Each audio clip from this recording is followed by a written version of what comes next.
Olá, tudo bem? Nesse vídeo começaremos uma série que terá em torno de 3 ou 4 vídeos, onde nós trataremos da questão da nova era e esoterismo. Por que isso é importante para nós?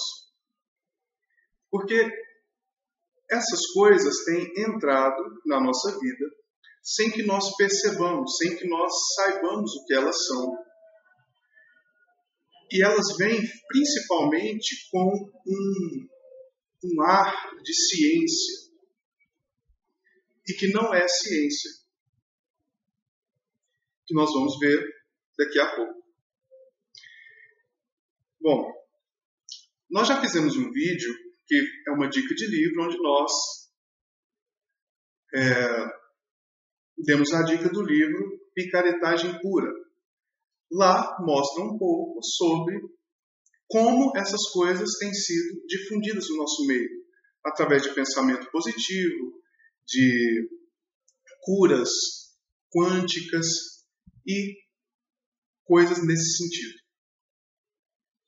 Bom, nós decidimos fazer esse vídeo porque, ao procurarmos coisas sobre esses assuntos na internet, nós encontramos trabalhos de alunos que têm em torno de 12, 13 anos de idade, que são expostos a esse tipo de conteúdo, esse conteúdo esotérico, ocultista. Então, nós encontramos, se você quiser, basta procurar no YouTube, procurar na internet, trabalhos sobre isso. E você vai ver que professores de física, professores de filosofia têm inserido esse tipo de conteúdo na vida das crianças, já na escola. E se você procurar, você verá que no Brasil está tendo leis, estão trabalhando em projetos de leis e leis para que essas coisas que são da nova era entrem na vida das pessoas através da saúde, principalmente através da saúde e da educação. Então, se você quiser, você pode procurar um projeto de lei que quer fazer com que o SUS, eu nem sei se já passou o projeto, com que o SUS ofereça todo tipo de medicina, entre aspas, oriental para as pessoas aqui. O que acontece? Se você é um cristão e se expõe, ou seus filhos se expõem são expostos a esse tipo de conteúdo, o que vai acontecer são processos de iniciações. E ele será iniciado em algum tipo de coisa ocultista. Coisas, só um exemplo, para facilitar. Se você tem uma dor de cabeça e você vai no SUS, o médico, ele vai dizer para você, olha, você toma esse remédio aqui e você vai fazer 3 sessões de meditação transcendental para que a sua dor de cabeça melhore. E tudo isso está validado pela Organização Mundial de Saúde, pela OMS. Então, observando tudo isso, e lógico, tem muito mais coisas, vocês verão no desenvolver dessa série de vídeos, e nós sempre deixaremos na descrição do vídeo vários outros vídeos de outras pessoas, para que os irmãos vejam o que de fato é essa cultura da nova era, que utilizam da física quântica para tentar validar as suas teorias e práticas. Na verdade, é uma espécie de sincretismo religioso que busca, mais uma vez, a destruição do cristianismo. Vamos lá. O primeiro livro que nós vamos trabalhar, que nós vamos fazer uma breve análise dele, é o livro Ponto de Mutação, do Fritjof Capra.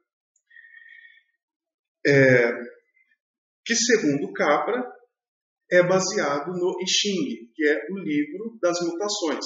É um livro de sabedoria e oráculo chinês.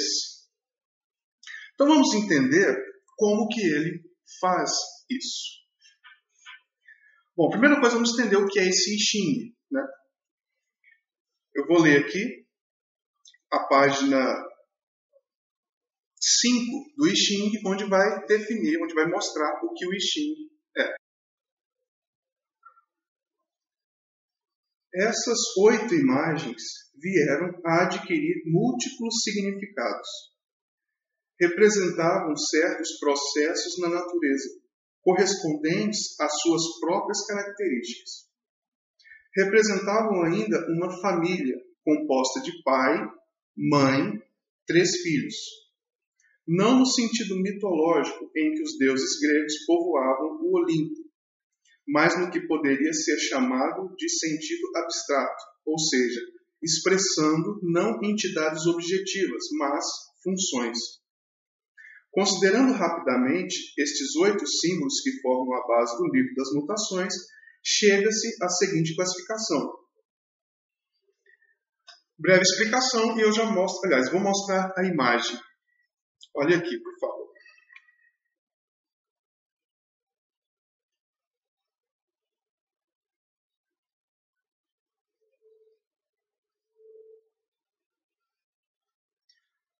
Então, você está vendo esses risquinhos? Os 3 primeiros riscos, depois os segundos são 3 riscos cortados, depois 2 riscos partidos ao meio e um inteiro, e cada um tem um significado. Céu, pai, terra, mãe, trovão, água. Então, isso é o I Ching. Ele se estrutura a partir desses risquinhos aí. Legal. Então, vamos lá. Então, como que é feito o oráculo com esses risquinhos aqui? Resumidamente, você pega 50 varetas e segura nas mãos, e aí você faz tipo aquele joguinho de tirar varetas, sabe? Você solta assim, e aí caem várias varetas e você vai tirando.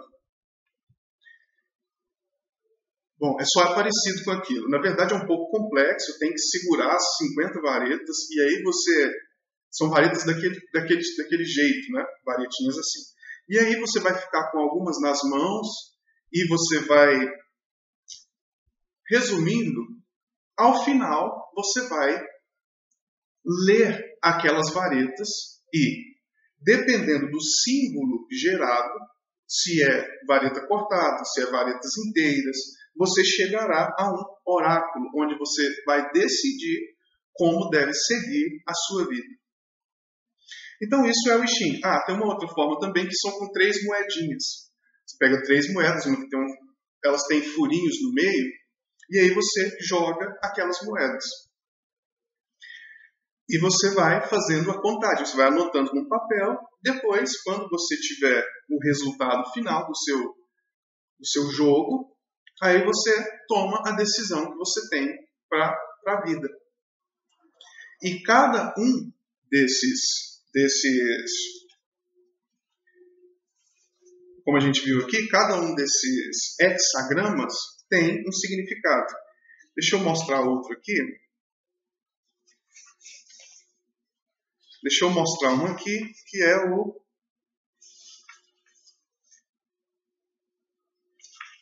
Vou mostrar o hexagrama da família. Aliás, não, da família não. Vou mostrar o hexagrama da inocência. Então, olha só. Dependendo da forma em que você jogar essas varetas, vai cair e você terá esse resultado aqui. Então, você vai pegar e fazer uma análise, você vai fazer uma aplicação subjetiva na questão que você decidiu fazer. Se você perguntou, devo me casar ou não devo? Aí você joga as varetas ou joga as moedas e sairá algumas varetas para você. E aí vai formar um símbolo desse. Formando um símbolo desse, você vai lá no símbolo, que no símbolo está o significado do que aquelas varetas representam. Olha só. Isso aqui é olha. Então, tá vendo aí? Vamos dizer que eu joguei e deram 3 na parte superior de forma reta, inteiras, né? As 2 de baixo, 2 partidas, e a última reto de novo. Então tem esse significado. E aí embaixo está o que significa quando acontece esses 3. Quando esse símbolo aparece, o que significa, e eu leio isso aqui e faço uma aplicação à minha vida. Bom, isso não é só um livro de oráculo, mas também é o livro da sabedoria chinesa. Então, o que nós queremos com esse livro?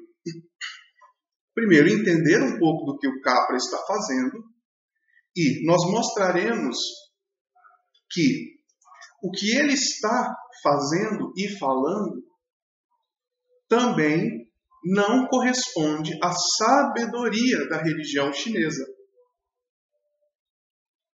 Então, nós vamos poder perceber que 99% do que está no livro, ponto de mutação, ou é mentira, ou é mau caratismo mesmo, né? O mau caráter do Sr. Fridtjof Capra, ou é ignorância. Então vamos lá. Então o I Ching é um livro de sabedoria e oráculo chinês.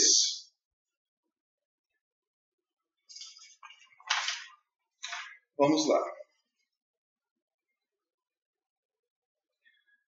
Nós vamos agora no livro Ponto de Mutação, na página 26. Vamos ver o que ele está colocando lá. Na cultura chinesa, o Yin e o Yang nunca foram associados a valores morais. O que é bom não é Yin ou Yang, mas o equilíbrio dinâmico entre ambos. O que é mal e nocivo é o desequilíbrio entre eles. Isso são palavras do Capra. Tá? Desde os tempos mais remotos da cultura chinesa, o Yin está associado ao feminino e o Yang ao masculino. Lembram o que é o Yin e o Yang? Eu vou desenhar aqui.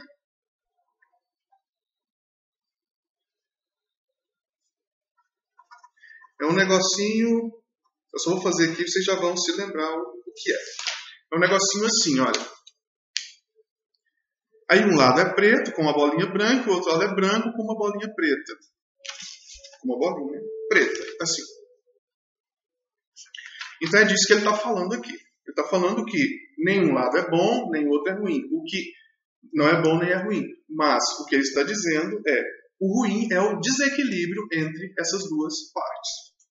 Então vamos continuando aqui. Essa antiga associação, é extremamente difícil de avaliar hoje por causa de sua reinterpretação distorcida em subsequentes eras patriarcais. Isso é muito importante. Fixe nessa palavra aí. Até para que você entenda. Sempre quando a pessoa falar sobre coisas patriarcais, sociedade patriarcal, ela, sabendo ou não, ela está influenciada por esse tipo de movimento. Então vamos lá.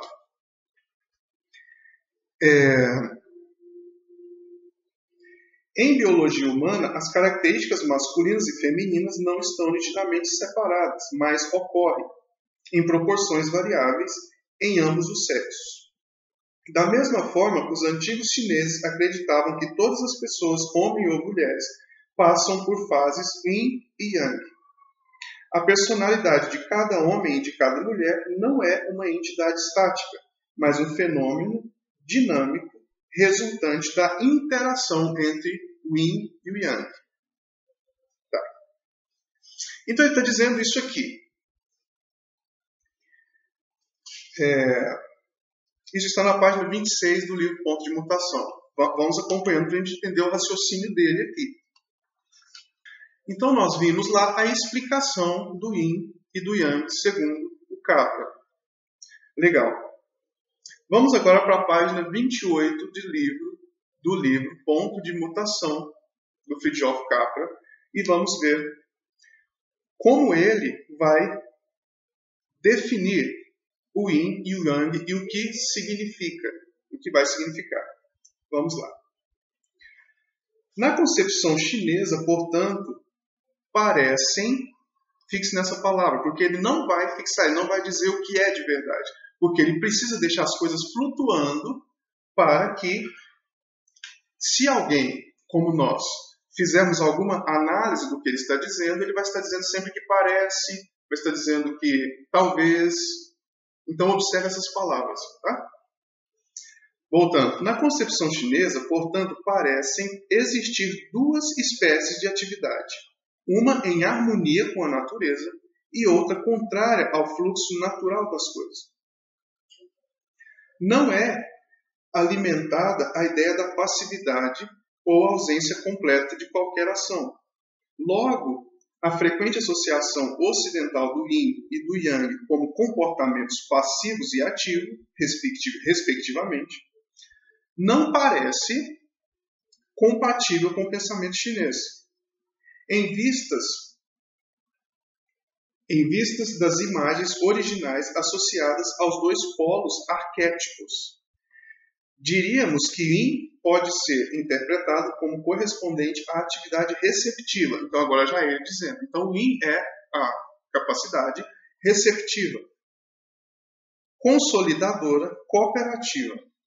O Yang, a atividade e atitudes culturais. Para os nossos propósitos, serão sumamente úteis as seguintes associações do Yin e do Yang. Então vamos à definição do Capra, do que é o Yin e do que é o Yang, para a leitura desse livro. Então vamos lá. O Yin está relacionado ao feminino, ao contrário, conservador, receptivo, cooperativo, intuitivo e sintético. O Yang está associado ao masculino, expansivo, exigente, agressivo, competitivo, racional e analítico. Tá. Aí, na página 28, ele vai falar algumas coisas sobre isso agora. Se atentarmos para esta lista de opostos, é fácil ver que a nossa sociedade tem favorecido sistematicamente o Yang em detrimento do Yin.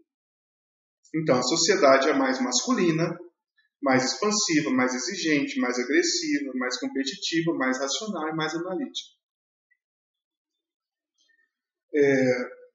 O conhecimento racional prevalece sobre a sabedoria intuitiva, a ciência sobre a religião, a competição sobre a cooperação, a exploração de recursos naturais em vez da conservação, e assim por diante. A ênfase sustentada pelo sistema patriarcal é encorajada pelo predomínio da cultura sensualista durante os três patriarcal e encorajada pelo predomínio da cultura sensualista durante os 3 últimos séculos, acarretou um profundo desequilíbrio cultural que está na própria raiz da nossa atual crise. Um desequilíbrio em nossos pensamentos e sentimentos, em nossos valores e atitudes e em nossas estruturas sociais e políticas. Tá. Então,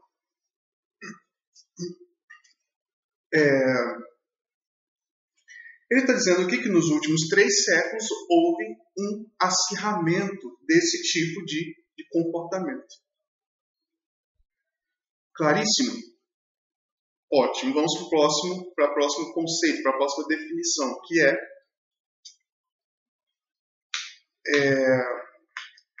vamos para a página 19, onde nós observaremos do que esse livro trata e o que ele quer modificar. Então ele vai definir aqui agora as principais coisas. Assim, nós fomos um pouco para frente, um pouco para trás, só para que você entenda do que se trata esse livro. de imediato, do início, nós vamos perceber que esse livro não é um livro fundamentado em ciência, fundamentado na realidade, mas é fundamentado em um livro de sabedoria e oráculo. Então saiba, não tem nada a ver com o cristianismo. Oráculo chinês, uma forma de descobrir o futuro, uma forma de tomar decisões a partir de varetas e a partir de moedas. E agora nós fizemos uma análise para que você entenda quais são como ele enxerga as coisas.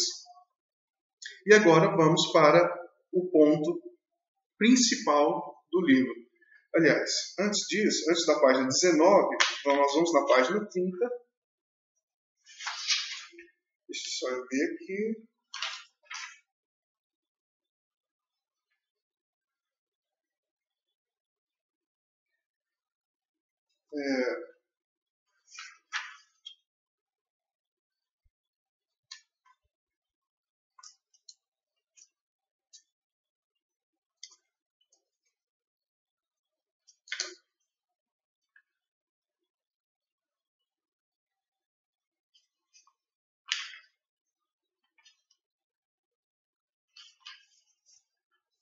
Bom, na página 30, ele vai mostrar, vai dar uma definição melhor do que é o patriarcado. E depois a gente volta na 19, porque a página 19 e 20 vai mostrar quais são as mudanças que ele propõe, quais são as mudanças que irão acontecer com essa era, com essa nova era, ou com essa era aquariana, com esses movimentos que ele está propondo e está defendendo nesse livro.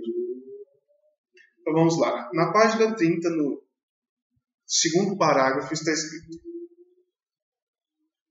a exploração da natureza tem andado de mãos dadas com a das mulheres, que têm sido identificadas com a natureza ao longo dos tempos. Desde as mais remotas épocas, a natureza, e especialmente a terra, tem sido vista como uma nutriente e benévola mãe, mas também como uma fêmea selvagem e incontrolável. Em eras pré-patriarcais, seus numerosos aspectos foram identificados com as múltiplas manifestações da deusa. Sob o patriarcado, a imagem benigna da natureza converteu-se numa imagem de passividade, ao passo que a visão da natureza como selvagem e perigosa deu origem a uma ideia que ela tinha que ser dominada pelo homem. Ao mesmo tempo, as mulheres foram retratadas como passivas e subservientes ao homem. Com o surgimento da ciência newtoniana, por volta do século XVIII, vamos fixar isso aqui, finalmente a natureza tornou-se um sistema mecânico que podia ser manipulado e explorado pelo homem. Olha o que ele está dizendo. Com a ciência newtoniana, finalmente, a natureza se tornou um sistema mecânico que podia ser manipulado e explorado pelo homem. O que coincidiu com a manipulação e exploração das mulheres. A gente vai analisar isso aqui agora. Assim, a antiga associação de mulher e natureza interliga a história das mulheres e a do meio ambiente, e é fonte de um parentesco natural entre feminismo e ecologia, que está se manifestando hoje em grau crescente. Aí ele vai fazer uma citação aqui da Caroline Merchant, que eu vou pular, e vou para o último parágrafo da página 30 do livro Ponto de Mutação. A noção do homem como dominador da natureza e da mulher e a crença no papel superior da mente racional foram apoiadas e encorajadas pela tradição, adivinha? Judaico-cristã.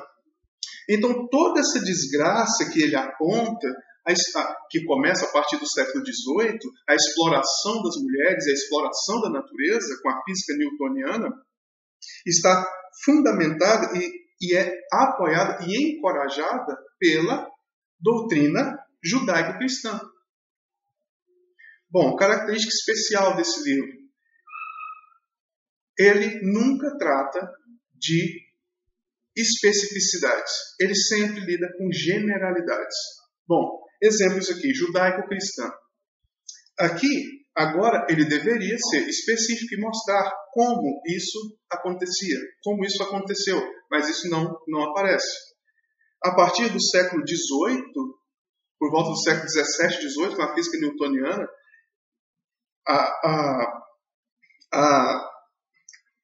a Terra se torna isso aqui, as mulheres também, um sistema que podia ser manipulado e explorado.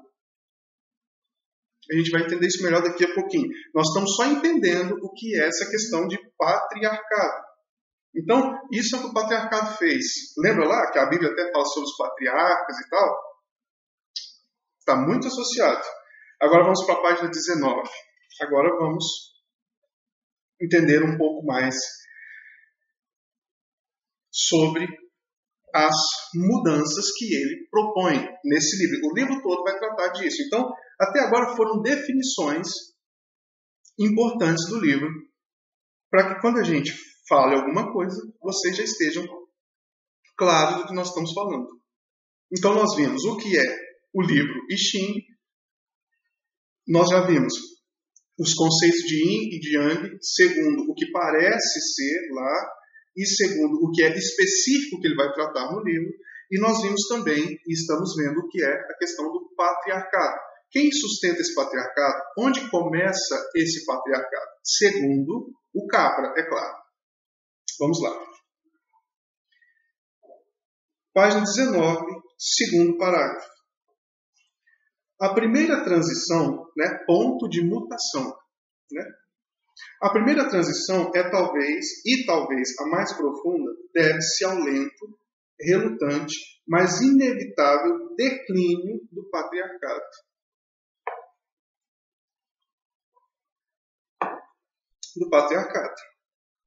Então nós já vimos que o patriarcado é um sistema masculino que aproveita, que abusa da natureza e das mulheres. Então, essa definição está bem clara para nós, o que é esse sistema patriarcado, onde o feminismo e a ecologia nascem e se fortalecem com o intuito de combater esse patriarcado que foi, segundo Capra, estruturado a partir da física newtoniana. Vamos lá,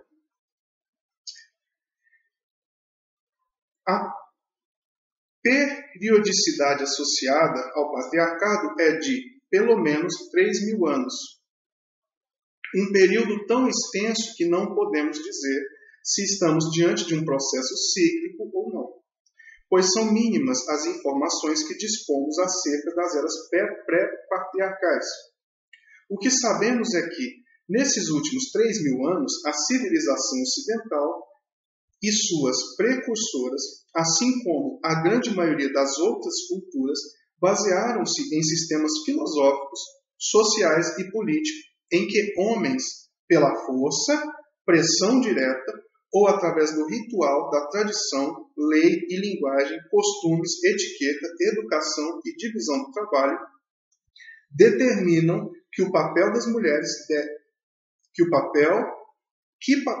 as mulheres devem ou não desempenhar, e no qual a fêmea está em toda parte submetida ao macho. Vamos entender isso aqui então. Não é preciso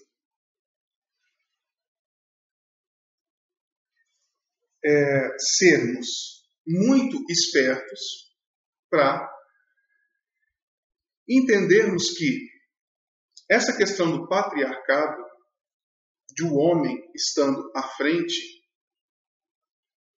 principalmente como ele trata 2.000 anos atrás, 3.000 anos atrás, era absolutamente necessário. Eu não vou a 3.000 anos atrás. Eu quero colocar a história do estado de Goiás. Eu moro em Goiás. A história do estado de Goiás por volta de 1920, 1930. Onde teve uma marcha para povoar o meio do Brasil.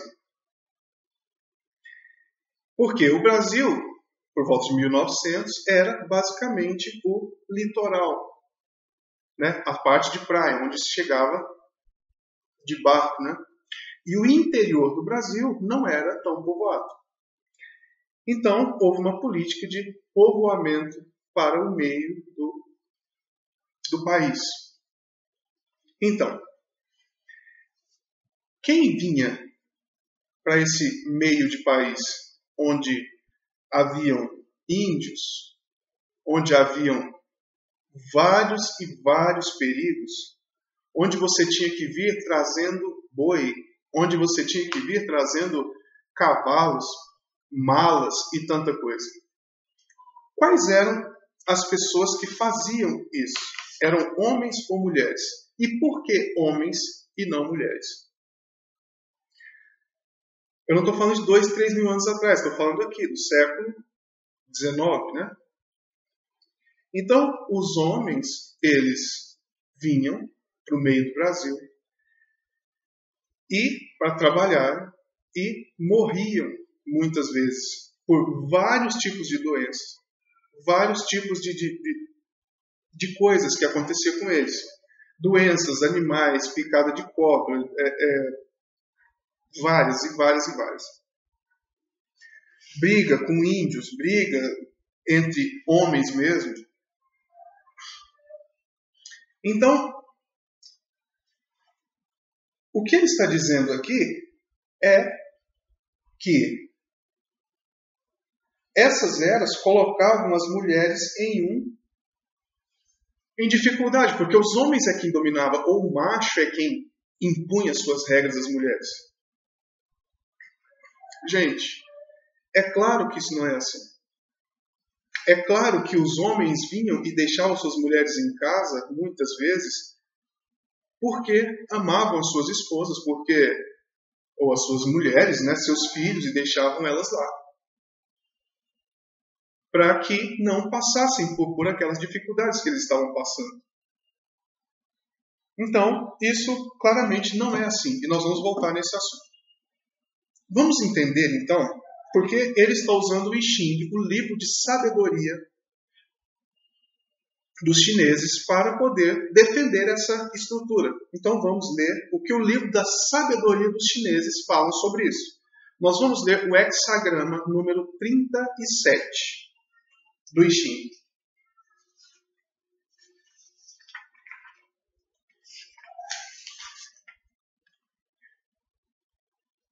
Olha, o hexagrama número 37. Este hexagrama representa as leis que regem a família.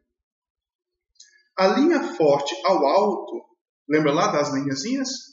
A linha forte ao alto representa o pai. A da primeira posição, o filho. A linha forte na quinta posição representa o marido, enquanto a linha maleável na segunda posição corresponde à esposa. O que é que o livro, o I Ching, está dizendo sobre o livro no qual ele se baseia, o livro das mutações, no qual ele baseia o ponto de mutação? O que é que o livro está dizendo? Está dizendo o contrário do que ele está dizendo. Está dizendo que as linhas e a interpretação daquele hexagrama é exatamente que a linha forte acima é o pai. Vamos continuar lendo? Por outro lado, as duas linhas fortes na quinta e terceira posições representam dois irmãos e as linhas maleáveis correlatas na quarta e segunda posições, suas esposas. Olha que legal! Deste modo, todos os vínculos e relacionamentos existentes no interior da família encontram uma expressão adequada. Entende? Então, o que eu quero dizer com isso? Eu estou defendendo o I Ching? De forma nenhuma, mas o que eu quero mostrar é que o Fridtjof Capra está usando, como todos eles fazem, Deepak Chopra, Amit Goswami, eles vão pegar uma religião e vão, principalmente porque no Ocidente não é bem conhecido, e eles estão assim muito tranquilos que você não vai lá conhecer, você não vai lá estudar o negócio, Eles estão muito tranquilos em fazerem isso e não vão. E vão colocar esses conceitos sempre estudando sobre generalidades, nunca serão específicos e explicarão o texto. E eles estão confiantes que você não vai atrás disso. Então a gente tem que ir atrás para ver o que é. Então vamos lá. Deste modo, sim. Continuando. Cada linha individual ocupa a posição que corresponde à sua natureza. Então o pai forte em cima é da natureza dele. A esposa maleável é da natureza dela. O fato de uma linha forte ocupar a sexta posição, onde se poderia esperar uma linha maleável, indica de modo bastante claro e forte a liderança que deve emanar do chefe da família. A liderança emana do pai, segundo o Xing, que ele está usando para falar aquele monte de coisa que ele está falando. Vamos lá. Hexagrama 37, tá bom? Ela deve ser considerada não em sua condição de sexta linha, mas enquanto linha mais elevada. A família mostra as leis que vigoram no interior da casa e que, transferidas ao exterior, mantêm a ordem no Estado e no mundo. Olha, gente, então o pai é o cara da qual emana a autoridade. Isso não sei o que estou dizendo. Não é a Bíblia. A Bíblia, nossa, a Bíblia não.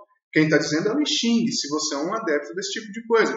Ou, se o seu filho chegar com uma coisa dessa, você pode dizer, olha, isso é bobagem, isso está errado, isso é tudo mentira, falácia. Olha, a autoridade emanando do pai vai gerar uma estrutura perfeita para a família e, quando colocada para o exterior, gerará uma estrutura perfeita para a sociedade e para o Estado. É assim que é, segundo o Xing. Mas segundo o Capra, não. Segundo o Capra é uma outra coisa. Então o Capra está mentindo para você. Vamos lá. A influência que emana do interior da família é representada pela imagem do vento gerado pelo fogo. Mais um pouquinho do hexagrama 37. A perseverança da mulher é favorável. A família tem seus fundamentos no relacionamento entre marido e mulher. O fundamento é o relacionamento entre marido e mulher. O laço que mantém a família unida é a fidelidade e a perseverança da mulher. Olha só, o que mantém a família unida não é a autoridade da mulher, mas é a fidelidade. Quem que tem que ser fiel? O homem ou a mulher? A mulher. O Xing diz isso. Quem tem que ser fiel? A mulher. Vamos lá? E quem tem que ser perseverante? A mulher. A posição dela é no interior. E a posição dele no exterior. O fato de o homem e a mulher ocuparem o lugar que lhes corresponde está de acordo com as grandes leis da natureza. Então, não emana do homem e da mulher, mas emana da lei da natureza. Então, existe o homem e existe uma lei acima, que é a lei da natureza. Vamos continuando.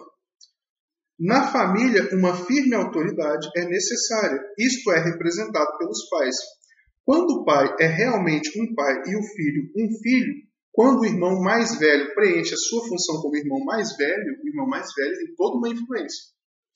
E o mais moço, a que lhe é própria, quando o esposo é realmente esposo e a esposa uma esposa, então a família está em ordem.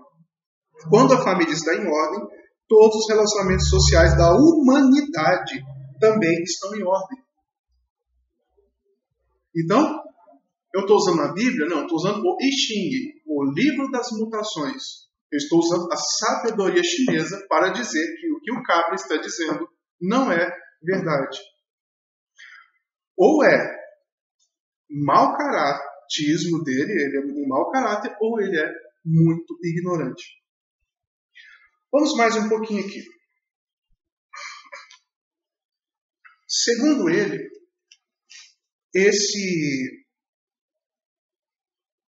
como nós já falamos, na página 30, não é? Segundo ele, na página 30,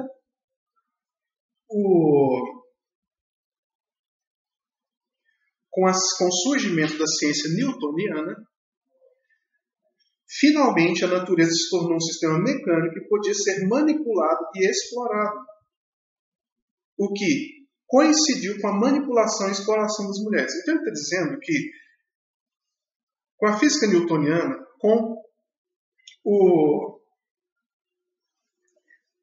Está tudo errado o que ele está falando. Bom, com a física newtoniana, a mulher passa a ser mais abusada por volta do século 17, 18. E a natureza também. Bom, deixa eu falar para vocês. Lembra lá do exemplo que a gente deu sobre sair para o mato e ter que caçar, não ter o que comer, toda aquela dificuldade que a gente falou lá, daqui da história de Goiás mesmo? Isso impedia que as mulheres andassem e fizessem trabalhos como os homens faziam. O que deu a condição, presta atenção nisso, o que deu a condição das mulheres se tornarem mais livres, vamos colocar assim, e que deu um golpe no que ele chama de patriarcado, foi exatamente a elevação da razão. Foi a elevação da razão. Por quê? A partir do momento em que as coisas estavam conquistadas, a partir do momento em que eu não tinha que lutar com o índio, a partir do momento que o supermercado ficou próximo da minha casa, a partir do momento em que havia uma máquina, uma revolução industrial, onde havia condição de eu apertar um botão, aí sim as mulheres se tornaram do mesmo nível. Então, os homens e as mulheres podem ter as mesmas profissões. Então, se você pensar, vamos pegar a profissão de advogado. Um advogado, 100 anos atrás, ele andava de cavalo, ele andava longe, ele tinha que fazer uma série de coisas, ele podia ser morto pelas pessoas que estavam em torno dele, a pessoa que ele defendia ou a pessoa que ele estava atacando, né? Vamos colocar assim.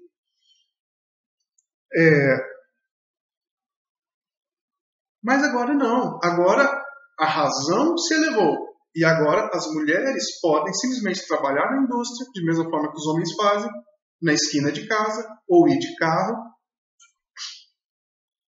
E as mulheres podem serem advogadas, serem médicas, serem tudo isso, porque elas não vão ter que andar de cavalo, sair correndo por aí, levando picada, pegando doença grave de picada de mosquito. Então, sabe, o que o Fritjof está dizendo, que o abuso das mulheres se acirrou com a Revolução Industrial e com a física newtoniana, porque é o domínio, né? Segundo ele, a gente vai falar, então, segundo ele, a física newtoniana fez com que acirrasse a exploração da natureza e das mulheres. É claro que não. Com tudo isso, desde a Revolução Industrial, a física newtoniana, que também não dominou nada, ninguém sabia. Talvez eu estou falando com você, você nem sabe o que é física newtoniana. Não houve domínio de física newtoniana no pensamento das pessoas.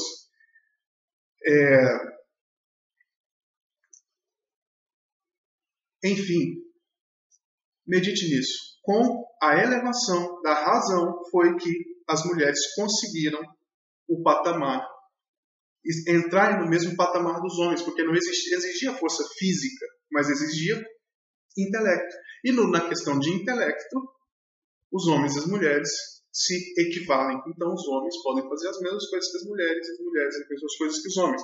Claro, se não exigir força física. Se for apertar um botão, tanto o homem quanto a mulher pode fazer. Se for descarregar uma carreta de saco de cimento, é melhor que os homens façam.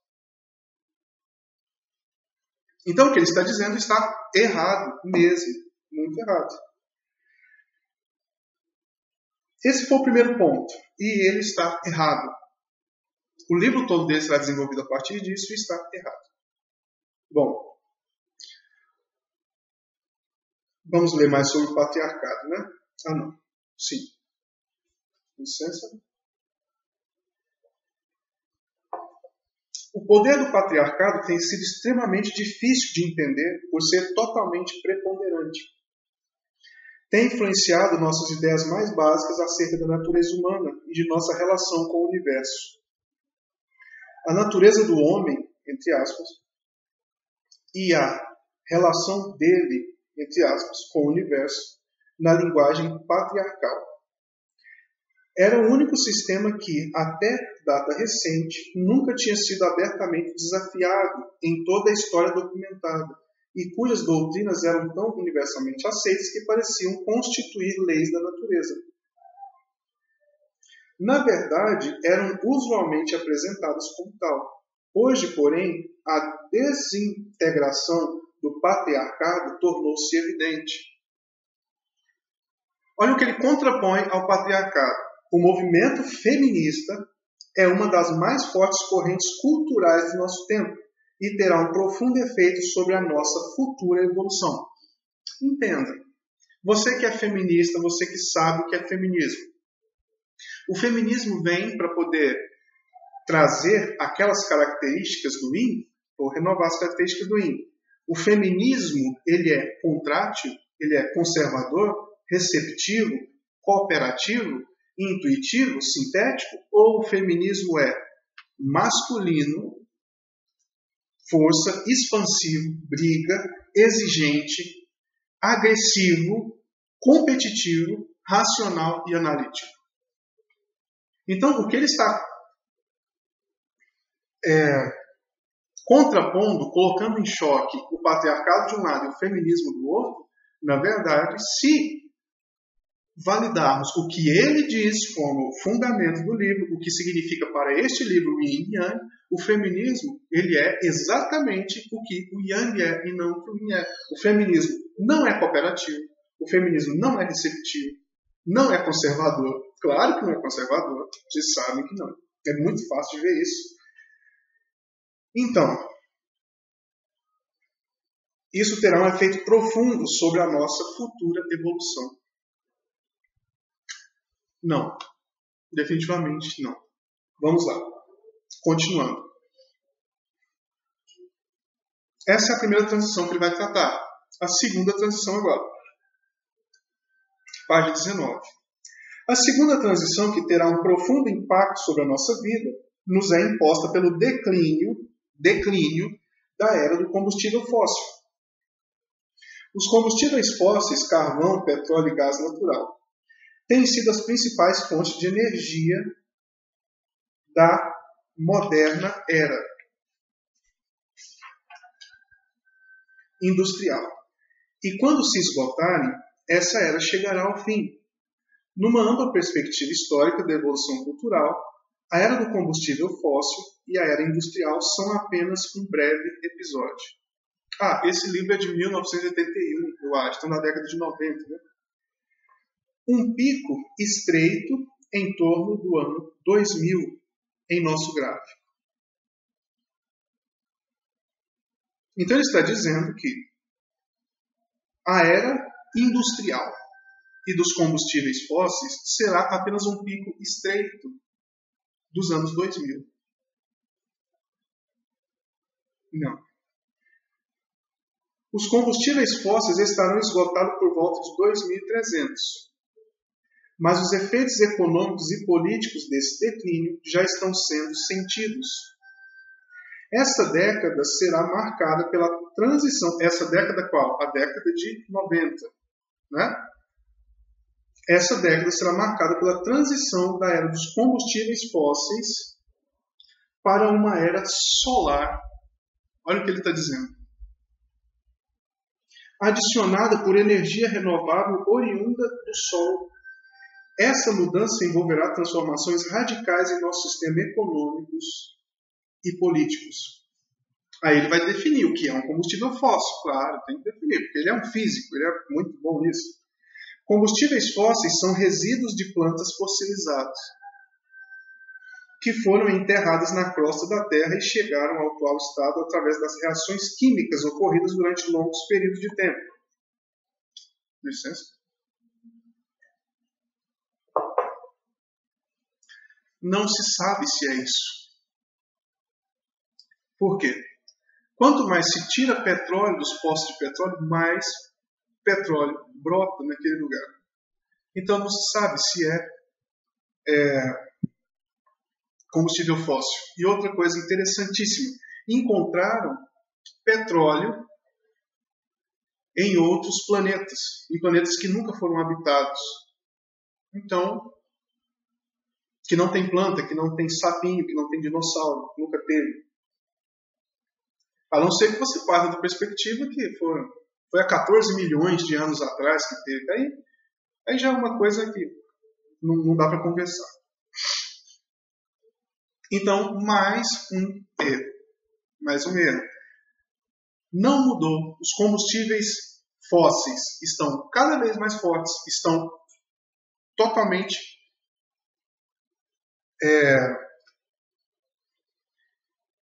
em voga, né? Estão em evidência na nossa sociedade. Não é assim. Então vamos para a terceira transição. A terceira transição é ótima, nós já falamos um pouquinho dela, vamos falar mais. A terceira transição também está relacionada com valores culturais. Envolve o que hoje frequentemente é chamado de mudança de paradigma. Mudança de paradigma é padrão. Uma mudança profunda no pensamento, percepção e valores que formam uma determinada visão da realidade. O paradigma, ora em transformação, dominou.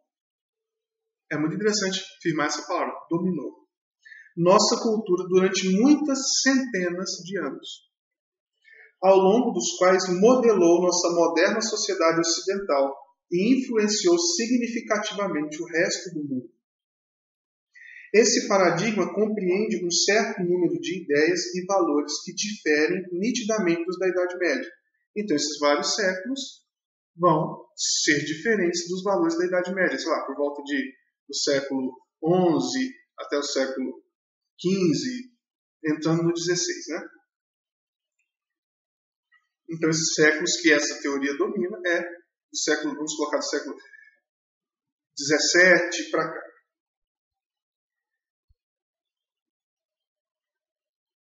Entre elas, a Revolução Científica, o Iluminismo, a Revolução Industrial. Incluem a crença de que o método científico é a única abordagem válida do conhecimento.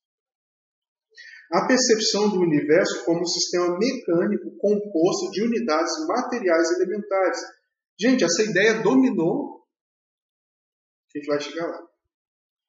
A concepção da vida em sociedade como uma luta competitiva pela existência. Quem que diz que a luta é competitiva pela existência? Quem é que fala que é sempre uma guerra de classe? A gente vai falar um pouquinho disso também. E a crença do progresso material ilimitado, a ser alcançado através do crescimento econômico e tecnológico. Quem fala isso é o esquerdismo, é o Marx que fala essas coisas. Nas décadas mais recentes, conclui-se que todas essas ideias e esses valores estão seriamente limitados e necessitam de uma visão, de uma revisão radical. Tá. Então, olha só. Ele está dizendo que aquela física newtoniana dominou. E dominou com o quê? Aquela física newtoniana e essas características aqui. A revolução científica. A revolução científica dominou. A ciência como única fonte de saber dominou a sociedade nesses últimos séculos, pelo menos até 1980, né? 80 e poucos, que é o momento em que ele estava escrevendo o livro. Pensa você mesmo. Você é uma pessoa altamente científica? Você é uma pessoa que acredita que o conhecimento só é válido se ele for científico? Pensa nos seus pais. Agora nos seus avós. Eram pessoas que acreditavam nisso? Haviam pensadores que falavam diferente disso? Haviam. Primeira coisa que eu vou falar é que todos os cristãos nunca aderiram a essa questão de conhecimento só é válido se ele for científico. É claro que não. E nós temos outras pessoas. Leibniz nunca aceitou isso. Schelling, Nietzsche, Weber, Schopenhauer, e aí você vai... Todas essas pessoas viveram nesses momentos e estavam colocando isso abaixo mesmo. Planck. Então, sabe, até 1980, sabe, isso nunca foi válido, isso não, nunca, isso, o paradigma, ora, em transformação, dominou nossa cultura. É claro que não dominou. Dominou, talvez, uma parcela de pessoas, daquelas pessoas de universidade que lidavam com o texto pelo próprio texto, que acreditam que um texto é apenas que um texto se refere a outro texto. E claro que não é assim. Um texto ele precisa referir-se à realidade e não a outro texto. Então, sempre que você lê uma coisa, leia e veja se ele se refere apenas a um outro texto, ou se ele se refere a uma realidade objetiva. Se ele não se refere a uma realidade objetiva, deixe isso fora, esquece isso. Vamos lá. Então ele vai dizer que nesse momento aqui acirra a questão do feminismo, dos homens se aproveitando das mulheres, acabando com as mulheres. E como nós já falamos anteriormente, basta pensar 2 minutos. É claro que a revolução científica, o iluminismo, onde as coisas se tornaram mais racionais, e a revolução industrial, foi isso que deu condição para as mulheres se tornarem, ficarem pau a pau com os homens na questão do trabalho. Bom,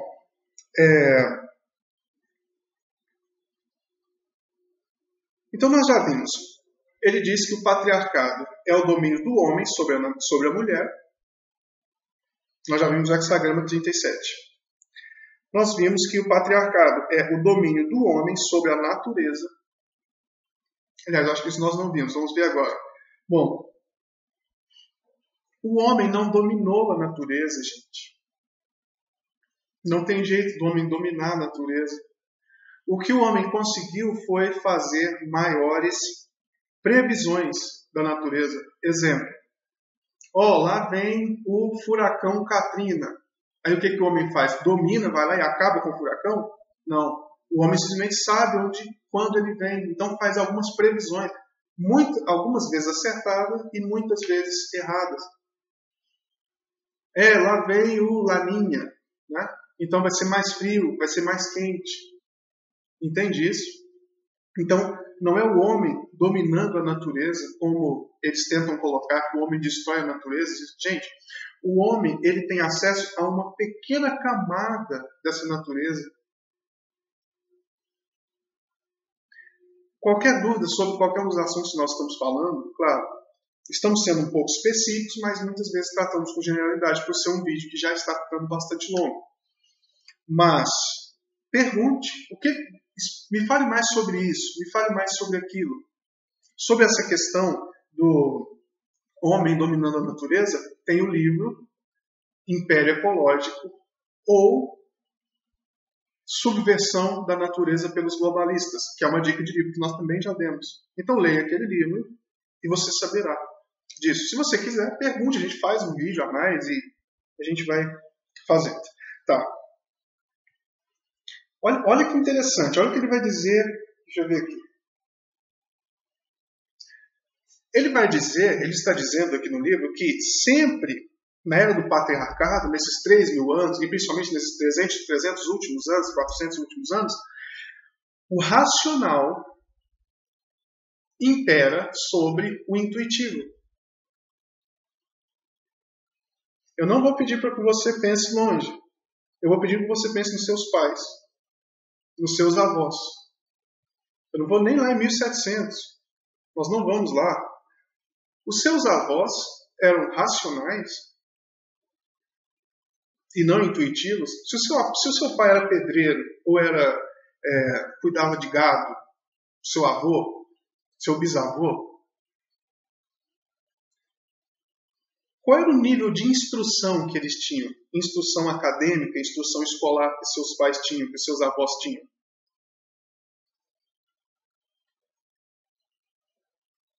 É claro que não, gente. É claro, é lógico que o que ele está dizendo aqui talvez faça referência à vidinha dele,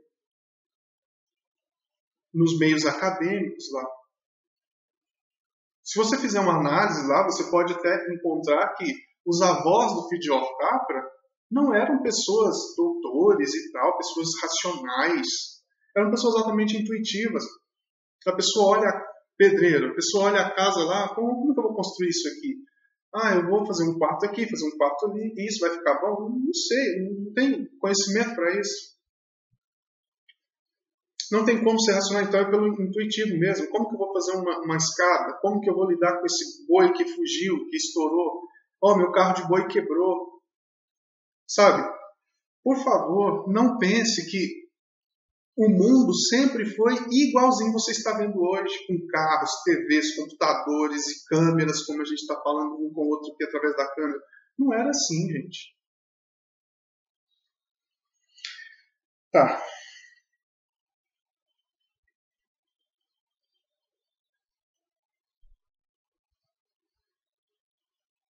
Estamos indo para o final dessa breve análise, brevíssima, né? Mas aqui a gente tentou tratar todos os pontos, os paradigmas que ele diz que precisam ser quebrados, precisam ser rompidos, né? Para que haja uma nova sociedade. E com isso ele usou o I Ching. Não. Uma outra coisa que eles vão colocar, o pessoal da Nova Era como um todo, alguns se utilizando do I Ching, outros utilizando das religiões hinduístas e tal, é que Deus não existe. Ou que Deus é uma espécie de panteísmo. Eu sou Deus, assim como a natureza é Deus. Então tudo é Deus. Mas na verdade eles nem vão usar a religião, sabe? Eles sempre usarão a religião de forma mentirosa. Nós vamos fazer uma série de vídeos, estamos falando sobre o Capra, vamos falar sobre o Chopra e vamos falar sobre o Amit Goswami. E depois nós vamos falar sobre os nacionais, as pessoas daqui do Brasil e como eles lidam com o cristianismo, como eles fazem uma tradução do cristianismo para o sistema de Nova Era. Vocês vão ver que é absurdo do início ao fim. É um tipo de religião esquisita, uma religião nova, porque na verdade nós só temos 5 religiões que são verdadeiras, que são a estrutura de religião verdadeira, que são as religiões abrâmicas, o hinduísmo, o budismo, e acabou. É isso. O restante são tudo variações e coisas muito novas, coisas cientificizadas e essas coisas que não funcionam. Tá. Não é que essas outras religiões funcionem. Elas não funcionam. As religiões que são religiões mesmo. Mas é porque elas pelo menos dão conta de uma série de aspectos do homem. Espiritismo, novaerismo, cristianismo, essas coisas todas, elas não, a doutrina não é boa, não funciona. Vamos lá. Vamos ler o I Ching mais uma vez? Vamos pegar aqui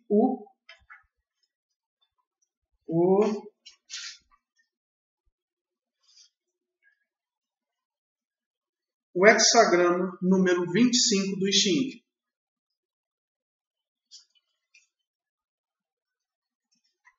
Deixa eu mostrar aqui o hexagrama de novo. Ver se fica melhor. Olha as linhas. Olha lá. Acima, Chen, o criativo, céu. Abaixo, Shen, o incitar, trovão. Vamos lá então ver o que está escrito aqui, o que eles dizem. O que eu quero dizer com esse ponto do I Ching aqui? A nova era vai dizer que nós somos Deus e que nós modificamos as coisas com o poder da mente. Nós já lemos no outro do I Ching que vai dizer que a família precisa estar dentro das leis da natureza. Então, se a lei é da natureza, já não pertence às pessoas da casa. As pessoas da casa não podem simplesmente modificar isso aos seus gostos, né? Vamos fazer uma família assim. Uma família tradicional, família não tradicional, família tradicionalíssima, família extra-tradicional. Isso não existe nas religiões verdadeiras, né? Religiões verdadeiras dentro do que a gente está conversando aqui, tá? Então vamos ver. Porque ele vai chegar nisso depois. Quando ele colocar o quanticismo e colocar que você é dono da sua mente, que você é dono do mundo, que você modifica as coisas, e que os homens precisam alinhar suas mentes para poder... Vamos lá. Não é assim. Nem a religião que ele diz que ele está utilizando para validar a teoria dele diz isso. Então ele está mentindo de cabo a rabo. Vamos lá. Acima está Xian, o céu. Abaixo, Chen, movimento.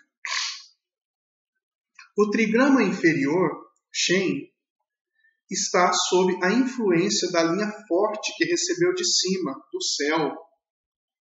Quando, de acordo com isso, o movimento segue a lei dos céus, o movimento segue a lei dos céus, o movimento que acontece precisa seguir a lei dos céus. O homem se torna inocente e sincero. Quando se segue a lei dos céus, o homem se torna inocente e sincero. Isso é o I Ching que está dizendo. Saiba, se o movimento se passa do homem para o céu, o homem precisará se tornar culpado e mentiroso. Ele não será mais sincero. E de fato é isso que acontece. Sua mente permanece natural e autêntica, não sendo obscurecida por reflexões ou por segundas intenções. Sabe o que o cabra está fazendo? Segundas intenções.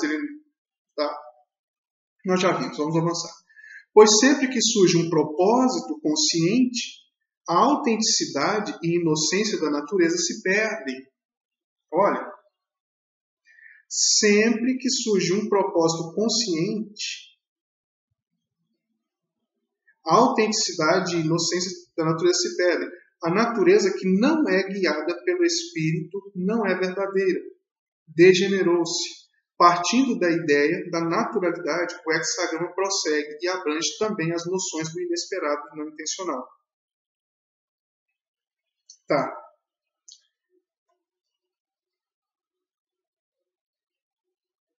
Um pouquinho sobre essa palavra natureza aqui.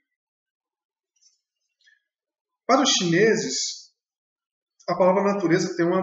Na verdade, no idioma chinês não tem uma palavra que designa natureza no sentido que nós do Ocidente conhecemos. Então, natureza é o quê? Eu sou homem, natureza é o mato, é as árvores, é o mico-leão dourado, essas coisas. A natureza, para o chinês, está relacionada com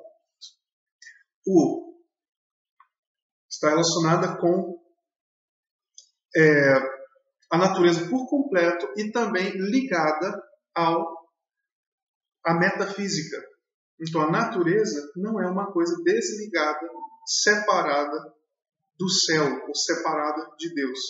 Leia o I Ching, é só baixar na internet, leia, vai ler, bonitinho, e você vai ver essas coisas. Então, o que eu quero deixar claro aqui é: acima tem o céu. Tem outro, acho que o hexagrama do imperador também é muito legal, vai tratar disso. Quando que o imperador vai ser um bom imperador? Quando ele seguir as leis dos céus e não suas próprias leis. Vamos lá. Gente, assim, tem muito mais coisas. Eu quero falar para que vocês leiam alguns livros, para que você entenda um pouco mais da vida chinesa. Max Weber tem uma um livro chamado, acho que é A Religião da China. É um livro onde você vai ter bastante coisa para entender. Tem um livro que se chama, deixa eu ver aqui, que vai mostrar muito bem isso. A Nova Era e a Revolução Cultural, Fritjof Capra e Antônio Gramsci. Esse é um livro também. É muito legal esse livro específico, ele vai mostrar que essa questão da nova era atrai os esquerdistas, porque os esquerdistas percebem, né, que não é como Marx disse que era o materialismo cultural, o materialismo histórico, na verdade. E aí eles simplesmente migram para isso. Migram para essa coisa da nova era. Porque eles já tinham anteriormente uma mente revolucionária. Bom, eu quero usar o I Ching agora para poder falar, né, como o Capra faz, e também vou fazer, não como ele, né, porque ele faz tudo errado, tudo bagunçado. Mas eu vou recitar o I Ching agora, definindo e mostrando o que eu creio que a nova era está fazendo. Só encontrá-lo aqui. Eu creio que a nova era, Fritjof Capra e companhia estão fazendo isso. Estão estruturando o hexagrama número 36 no mundo. Vou ler para você. Olha, aliás, quero mostrar aqui. Esse é o hexagrama 36. Percebe aí que a Terra está em cima e abaixo está o Li, o Aderir e o fogo. Então a Terra agora se tornou em cima. Olha, aqui o Sol mergulhou sob a Terra e está, portanto, obscurecido. Eu acho que é isso que a nova era tem feito com as pessoas. O nome do hexagrama significa literalmente lesão do luminoso. Por isso, as linhas individuais fazem frequente menção a ferimentos. A situação é o exato oposto do hexagrama anterior. Lá, um homem sábio liderava e, na companhia de ajudantes capazes, avançava. No presente hexagrama, um homem tenebroso ocupa a posição influente e causa malefício aos homens capazes e sábios. Gente, deixa eu falar uma coisa mais séria agora para a gente concluir. Quando você se relacionar, quando você aderir a esse tipo de movimento, quando você adere a esse tipo de movimento, você, na verdade, está sendo iniciado em um tipo de religião. Em um tipo de religião, como nós podemos ver, mentirosa. Nem a religião a qual ele se refere é verdadeira. Mas a Bíblia vai nos dizer que, nesses últimos tempos, o diabo agiria com toda a força e com todos os sinais de mentiras. Eu tenho vários colegas, tenho pessoas que eu amo, que estão envolvidas com essas coisas. E essas coisas, eles têm testemunhos na vida prática deles, dessas coisas acontecendo. Aprendizagens, medicinas. Observe bem, por favor.